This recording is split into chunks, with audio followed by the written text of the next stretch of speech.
ચંદ્રકાંત જોશી. તમારું નામ ગીતા ચંદ્રકાંતભાઈ જોશી, રાઈટ? હા. હા. તમને શું પ્રોબ્લેમ હતો?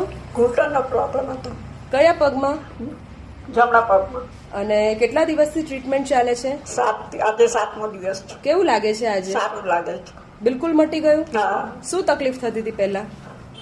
એટલે દુખાવો થતો હતો, બહુ ચાલવાથી. ચાલવાથી દુખાવો થતો હતો. હવે ચાલવામાં દુખાવો થાય છે? નથી થતો. પગ વાળવામાં દુખાવો થાય છે? હા, બિલકુલ નહીં. નહીં.